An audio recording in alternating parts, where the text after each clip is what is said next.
Cristiano Ronaldo গতকালকে Nations league ফাইনালে এইভাবে যে হাত তুলে দোয়া করলেন, এই দৃশ্যটা, এই সিনটা পুরো মাইন্ড ব্লোয়িং ছিল, পুরো মানুষকে মন ছুঁয়ে দিয়েছে।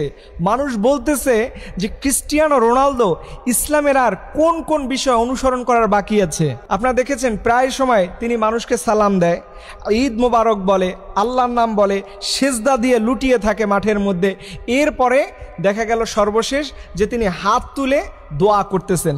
দেখেন, এই যে হাত তুলে ক্রিস্টিয়ানো রোনালদোর মতো মানুষ তিনি যে দোয়া করলেন, এটার মধ্যে একটা শিক্ষা আছে। শিক্ষাটা কি?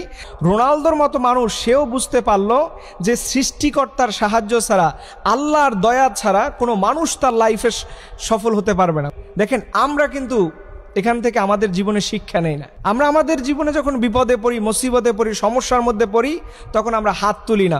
অথচ আল্লাহ তাআলা বলছে, গোলাম তুমি যখনই আমাকে ডাকবা, ওয়া ইযা সালাকা ইবাদি আন্নি ফাইন্নী করিব, বান্দা তুমি আমাকে ডাকো, আর এই ডাক দেওয়ার সাথে সাথেই তুমি আমাকে পেয়ে যাবে। আল্লাহু আকবার। একজন মানুষকে আল্লাহ বলে যে তুমি আমাকে যখনই ডাকবা তখনই তুমি আমাকে পেয়ে যাবা। কিন্তু ভাইয়েরা আমার, দেখেন আমাদের লাইফে দুঃখ, জ্বালা, যন্ত্রণা, অভাব, অনটন নাই এমন কোনো একজন মানুষকেও আপনি দেখাইতে পারবেন না।